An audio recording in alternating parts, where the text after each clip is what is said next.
بسم اللہ الرحمن الرحیم۔ آج ہم انشاءاللہ غسل سے متعلق کچھ احکام پڑھیں گے، چونکہ ہمارے ابھی طہارت کا ہی باب چل رہا ہے۔ غسل کب فرض ہوتا ہے اور غسل کا طریقہ کیا ہے۔ رسول اللہ صلی اللہ علیہ وسلم نے فرمایا ان اللہ لا یستحیی من الحق، اللہ تعالیٰ حق بات کو بیان کرنے سے حیا نہیں کرتے۔ تو غسل کے جو مسائل ہیں ان میں بھی بعض دفعہ کچھ ایسی باتیں آتی ہیں جو بظاہر حیا کے خلاف ہیں، لیکن علم کی ایک بات ہے، سیکھنے اور سکھانے میں حیا اگر کریں گے تو پھر ظاہر ہے ساری زندگی جاہل ہی رہے گا انسان۔ اور غسل کے مسائل سیکھنا اس لیے ضروری ہے کہ غسل جب فرض ہوتا ہے تو جب تک مکمل غسل نہ ہو آپ کی نماز ادا نہیں ہوتی۔ رسول اللہ صلی اللہ علیہ وسلم نے فرمایا الماء من الماء، حدیث ہے کہ غسل فرض ہوتا ہے خواہش نفس کے ساتھ جسم سے منی خارج ہونے سے۔ مرد پہ غسل کب فرض ہوگا؟ جب اس کے جسم سے شہوت کے ساتھ منی خارج ہو۔ منی بالکل سفید رنگ کی چیز ہے، ایک ہوتی ہے مزی۔ شہوت پیدا ہونے سے اگر کسی کے مرد یا عورت کے صرف رطوبت خارج ہونا شروع ہو گئی، اس سے غسل فرض نہیں ہوتا۔ جب تک مکمل شہوت پوری نہیں ہو جاتی اور مادہ منویہ خارج نہیں ہو جاتا، چاہے احتلام کی صورت میں ہو یا کسی بھی طرح سے ہو۔ مردوں کے ساتھ چونکہ یہ بہت زیادہ ہوتا ہے نائٹ فال کی صورت میں، مردوں پر غسل کی یہ صورت بہت زیادہ فرض ہوتی ہے۔ جیسے ہی بلوغت ہوتی ہے تو احتلام شروع ہو جاتا ہے، ہفتے میں 1 دفعہ 2 دفعہ 3 دفعہ، بعض نوجوانوں کو روزانہ بھی 2 دفعہ ہوتا ہے، جبکہ خواتین میں یہ والے غسل کی صورت بہت ہی کم ہوتی ہے کہ ان کو نائٹ فال ہو یا اس طرح سے غسل فرض ہو۔ ہزاروں میں کسی ایک عورت کے ساتھ ایسا ہوتا ہے۔ ایک صورت تو یہ ہے غسل فرض ہونے کی۔ دوسری صورت کیا ہے کہ جب انسان اپنی زوجہ کے ساتھ ملاپ کرے اور انٹرکورس ہو جائے، چاہے اس صورت میں ڈسچارج دونوں میں سے کوئی ہو یا نہ ہو، لیکن دونوں پہ غسل فرض ہو جائے گا، مرد پہ بھی اور عورت پہ بھی۔ یہ تو مردوں کے غسل کے فرض ہونے کا ہے۔ مردوں کے غسل میں ایک چیز یہ بھی ہے کہ اگر آپ نے رات کو نیند کی اور صبح آپ اٹھے اور آپ نے کپڑوں پہ نشان دیکھا، اب آپ کو یہ پتہ نہیں چل رہا کہ یہ منی کا نشان ہے یا مزی کا ہے، تو بھی آپ پر غسل کرنا فرض ہے۔ یہی سمجھا جائے گا کہ یہ آپ خواب میں ڈسچارج ہوئے ہیں۔ عورت پر جو غسل فرض ہوتا ہے ایک اور صورت میں ہوتا ہے کہ جب خواتین کو ایام آنا بند ہو جاتے ہیں، حیض یا نفاس سے جب پاک ہو جائیں، تو بھی ان پہ غسل فرض ہے۔ یہ تو غسل کی فرضیت سے متعلق احکام تھے۔ کچھ چیزیں ایسی ہیں جن میں غسل سنت ہے، فرض نہیں ہے۔ جمعہ کے دن غسل کرنا، رسول اللہ صلی اللہ علیہ وسلم نے بہت زیادہ تاکید کی ہے۔ سنت کی 2 قسمیں ہیں، سنت مؤکدہ اور سنت غیر مؤکدہ۔ مؤکدہ وہ ہوتی ہیں کہ جن کو چھوڑنے کا اگر کوئی معمول بنا لے تو گناہ کا خطرہ ہے، اور ایسا شخص قابل ملامت ہے، اسے شریعت ملامت کرتی ہے، برا بھلا کہتی ہے۔ تو غسل سنت مؤکدہ ہے، ہفتے میں 1 مرتبہ، چاہے جمعے کے دن ہو یا کسی بھی دن ہو۔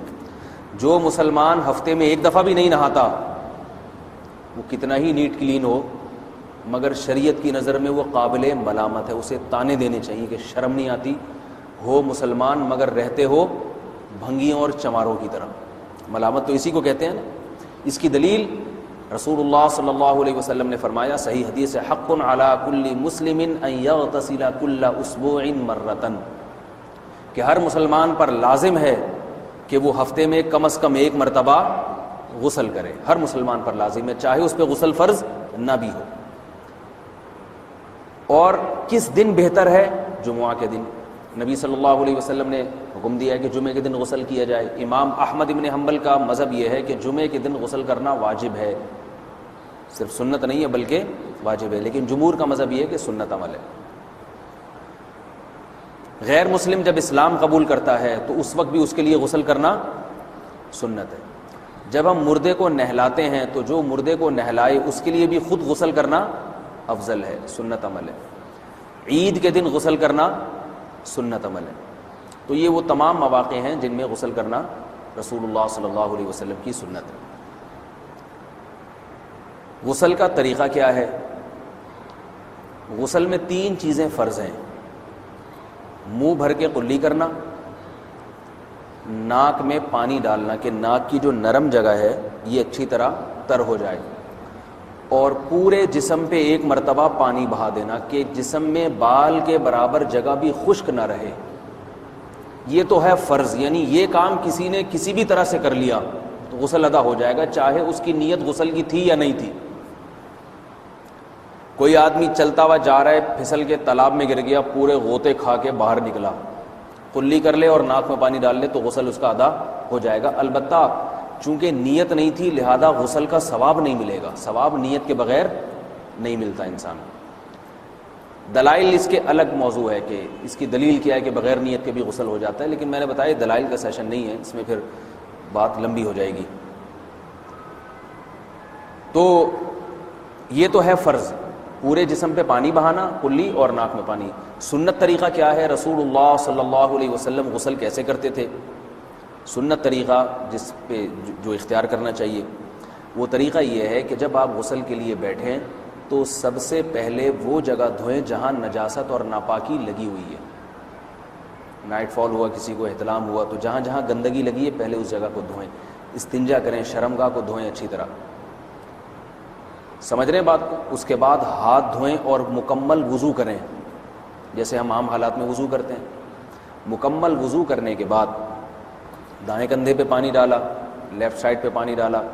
پہلے زمانے میں تو چلو سے غسل ہوتا تھا، ہاتھ دھو لیے تو اب چلو سے پانی لے کے یہاں ڈالا جا رہا ہے، چلو سے پانی لے کے یہاں ڈالا جا رہا ہے، پورے جسم پہ ملا جا رہا ہے، اور چلو سے پانی لے کے 3 دفعہ سر پہ ڈالا جا رہا ہے. تو آج کل چلو ولو تو ہے نہیں، شاور کے نیچے جا کے کھڑے ہو جاتے ہیں. تو اس میں یہ کہ شاور کھولیں اس میں کھڑے ہو جائیں، سارے چلو اس میں خود بخود ہی ہو جائیں گے، پورے جسم پہ پانی بہہ جائے گا.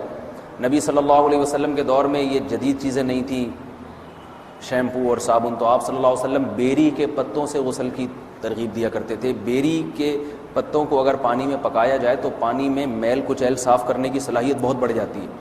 ہمارے زمانے میں اس تکلف کی ضرورت نہیں ہے، صابن ملتے ہیں اس سے نہا لے آدمی، نہایا کریں. بہرحال کہنے کا مقصد یہ آپ لوگوں سے. تو یہ سنت طریقے سے غسل ہو جائے گا آپ کا. سمجھ رہے ہیں بات کو؟ سب سے پہلے استنجا کیا، اس کے بعد وضو کر لیا، اس کے بعد غسل کر لیا. اگر کسی نے غسل میں وضو نہیں کیا اور ویسے ہی پورے جسم پہ پانی بہا دیا تو بھی اس کا وضو خود بخود ہو جائے گا. اس غسل سے وہ نماز پڑھ سکتا ہے، کیونکہ بعض لوگ غسل کرنے کے بعد دوبارہ وضو کر رہے ہوتے ہیں. اس کی ضرورت نہیں ہے، کیونکہ جب غسل کرتے ہیں تو وضو والے اعضاء تو خود بخود اس میں دھل جاتے ہیں. یہ ہے غسل کا طریقہ. وضو کیسے ٹوٹتا ہے؟ جن چیزوں سے غسل فرض ہوتا ہے ان چیزوں سے وضو تو بہرحال ٹوٹتا ہی ہے. اس کے علاوہ بھی وضو ٹوٹتا ہے. اس سے پچھلے لیکچر میں نے کچھ تفصیل بتائی تھی کہ نجاست جسم سے کہیں سے بھی خارج ہو جائے یا نجاست نکل کے بہہ پڑے. اگر قضاء حاجت کی جگہوں سے نجاست خارج ہوئی ہے تو نظر بھی آ جائے وضو ٹوٹ جائے گا، اور قضاء حاجت کے علاوہ جگہوں سے اگر نجاست خارج ہوئی ہے، خون وغیرہ ہے جیسے، تو جب تک نکل کے بہے گا نہیں تو اس وقت تک وضو نہیں ٹوٹے گا. سمجھ رہے ہیں بات کو؟ وضو کا طریقہ کیا ہے؟ سب سے پہلے دونوں ہاتھوں کو دھویا جائے، 3 دفعہ کلی کی جائے، مسواک کی جائے، 3 دفعہ ناک میں پانی ڈالا جائے.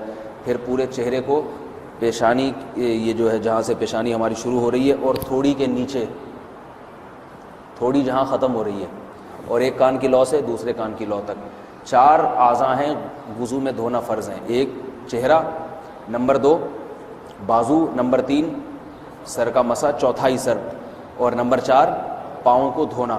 اس کی دلیل قرآن مجید کی مشہور آیت ہے فَاغْسِلُوا وُجُوهَكُمْ وَأَيْدِيَكُمْ إِلَى الْمَرَافِقِ. اللہ فرماتے ہیں ایمان والو جب نماز کا ارادہ ہو تو اپنے چہروں کو اور اپنے ہاتھوں کو دھو، سر کا مسا کرو اور پاؤں کو ٹخنوں سمیت دھو.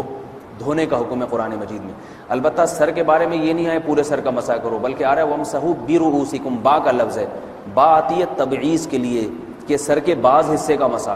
اب بعض حصے کا قرآن حدیث میں کہیں تذکرہ نہیں ہے، تو اس میں فقہاء کرام کے اجتہادات ہیں. امام شافعی فرماتے ہیں تھوڑا سا بھی ٹچ کر لیا سر کو ہو جائے گا. امام ابو حنیفہ فرماتے ہیں نہیں، کم از کم 1/4 کا ہونا ضروری ہے. سب کے اپنے اپنے دلائل ہیں، ان دلائل میں نہیں جاتا. فقہ حنفی کو جو فالو کرنے والے ہیں تو ان کو چاہیے کم از کم 1/4 سر کا مسا. یہ فرض ہونے کے لیے ضروری، مگر سنت کیا ہے؟ پورے سر کا مسا. نبی صلی اللہ علیہ وسلم دونوں ہاتھوں کو بھگو کے پورے سر کا مسا کرتے تھے ایسے. سمجھ رہے بات کو؟ اور مسا کے جو یہ ٹیکنیکل طریقے ہیں کہ آپ یوں پہلے انگلی بنائیں، پھر یوں لے کر جائیں، پھر یوں گھما کے لائیں، پھر یوں، یہ ٹیکنیکل طریقے حدیث سے ثابت نہیں. مسح کا طریقہ کیا ہے؟ بھیگا ہوا ہاتھ لے کے ایسے پورے سر کو ہو گیا. پھر حدیث میں یہ بھی ہے کہ یوں لے جاؤ اور یہ بھی ہے کہ دو واپس بھی لے کر آؤ, دونوں طرح سے ثابت ہے. تو ایسے بھی کر سکتے ہیں کہ یوں لے جائیں, اور ایسے بھی کر سکتے ہیں لے کے جائیں اور پھر واپس بھی لے آئیں, دونوں طریقے جائز ہیں. لیکن کم از کم سنت اتنی ہے کہ پورے سر کا مسح ہونا چاہیے. بعض لوگوں کو شو مارنے کا شوق ہوتا ہے, اگر وہ واپس لائیں تو بال ان کے خراب ہو جاتے ہیں, کہتے ہیں یار یہ پھر مسئلہ خراب ہو جائے گا, تو پھر ایسے لوگ صرف یوں ہی لے جائیں کافی ہے. افضل تو یہ کہ یوں بھی لے یوں بھی لے جائیں, دونوں طرح سے صحیح ہے. بہرحال دونوں حدیث سے ثابت ہیں. سمجھ رہے ہیں بات کو؟ اور یہاں ایک اہم مسئلہ بتا دوں, قرآن مجید نے پاؤں کو دھونے کا حکم دیا ہے, پاؤں پہ مسح کرنے کا حکم نہیں دیا. اور حدیث میں خفین پر مسح کرنے کا حکم ہے. تو قرآن اور حدیث کو فقہا نے جمع کیا ہے. لہذا وہ موزے جن میں آسانی سے پاؤں دھوئے جا سکتے ہیں, ان میں چاروں ائمہ کے نزدیک پاؤں پہ مسح کرنا جائز نہیں. سعودی عرب میں جو بعض سلفی حضرات اور یہاں ہمارے ہاں بھی اہل حدیث حضرات نے عام موزوں پر بھی جو مسح کی ایک روایت ڈال دی ہے, اسلاف میں, تابعین, تبع تابعین میں اور چاروں ائمہ کے مذاہب میں اس کا ثبوت نہیں ملتا. اگر اسلاف میں کوئی قائل بھی ہے تو ایک شاذ قول, اکا دکا قول ملتا ہے, ورنہ یہ ائمہ اربعہ کے مذہب کے خلاف ہے. اور جو احادیث جو نقل ہوتی ہیں صحیح سند کے ساتھ, ان کے بھی خلاف اور قرآن کی آیت کے بھی خلاف ہے. اس لیے کسی نے عام ساکس پہ اگر مسح کر لیا, جو عام طور پہ آفس پہن کے جاتے ہیں لوگ, اس میں تو پاؤں, آپ اگر ساکس کو پانی کے نیچے رکھیں پورا پاؤں دھل جائے گا آرام سے. تو وہاں کیا ہو رہا ہے کہ قرآن مجید کے حکم کی مخالفت لازم آ رہی ہے, آپ پاؤں دھو نہیں رہے. تو اس لیے ہم یہ سمجھتے ہیں کہ اس صورت میں نماز ادا نہیں ہوگی. سعودی عرب میں بعض سلفی حضرات نماز پڑھاتے ہیں, وہ ایسے ہی کرتے ہیں کہ عام ساکس پہ مسح کر کے نماز پڑھا لیتے ہیں. تو فتویٰ اسی پر ہے کہ ان کی, اگر کسی کو یقین ہے کہ اس نے عام ساکس پہ مسح کر کے نماز پڑھائی ہے تو اس کے پیچھے نماز ادا نہیں ہوگی, کیونکہ قرآن کے مطابق اس کا وضو ہوا ہی نہیں ہے. صدیوں تک کوئی بھی اس قول کا قائل نہیں رہا ہے کہ عام ساکس پہ بھی مسح ہو جاتا ہے. یہ ابن تیمیہ رحمہ اللہ تعالیٰ 7ویں صدی میں اس کے قائل تھے, اور تابعین میں اکا دکا قول ملتے ہیں اس کے, لیکن شاذ قول ہیں, مرجوح قول ہیں, جن پر امت نے فتویٰ نہیں دیا. اور اب سعودی عرب میں بعض سلفی حضرات اس کے قائل ہیں. ہمارے ہاں اہل حدیث حضرات بھی چونکہ اکثر سعودی عرب کے سلفی حضرات ہی کو فالو کرتے ہیں, تو انہوں نے بھی وہیں سے یہ فتویٰ لیا ہے. لیکن ائمہ اربعہ کے مذہب میں اور دلائل کے لحاظ سے دیکھا جائے تو یہ مذہب کمزور ہے. قرآن نے پاؤں کو دھونے کا حکم دیا, آپ دھوئیں گے پاؤں جب تک دھونا ممکن ہے. چمڑے کے موزے ہیں, ان کو دھونا ممکن نہیں ہے اتارے بغیر, لہذا ان موزوں کے اوپر مسح ہو جائے گا. تو اس سے قرآن پر بھی عمل ہو جائے گا اور حدیث پر بھی عمل ہو جائے گا. اس لیے ائمہ اربعہ نے جو قرآن و حدیث کو سمجھ کے جو فیصلہ کیا ہے اس پہ چلنا ہمارے لیے زیادہ مفید ہے بنسبت آج کل کے جو علماء ہیں ان کی اپنی ذاتی آراء پر. اس لیے یہ بھی ایک وضو سے متعلق اہم مسئلہ تھا. سمجھ رہے ہیں؟ باقی تو ماشاءاللہ وضو کرنا سب کو آتا ہی ہے. اور وضو کے بعد دعا کیا ہے؟ کلمہ شہادت, اشہد ان لا الہ الا اللہ وحدہ لا شریک لہ اشہد ان محمدا عبدہ ورسولہ اللہم اجعلنی من التوابین واجعلنی من المتطہرین. اے اللہ تو مجھے بار بار توبہ کرنے والوں میں شامل کر دے اور بار بار پاکیزہ رہنے والوں میں شامل کر دے. توبہ اس لیے کہ میں نے ظاہری طہارت تو حاصل کر لی, مجھے روحانی طہارت بھی عطا کر دے. اگر میں نے گناہ کی ہوں تو مجھے ان سے بھی توبہ کی توفیق عطا فرما لے, تاکہ اس لحاظ سے بھی میرا وضو ہو جائے, اس لحاظ سے بھی میں پاک ہو جاؤں. سبحانک اللہم و بحمدک, نشہد ان لا الہ الا انت نستغفرک و نتوب الیک.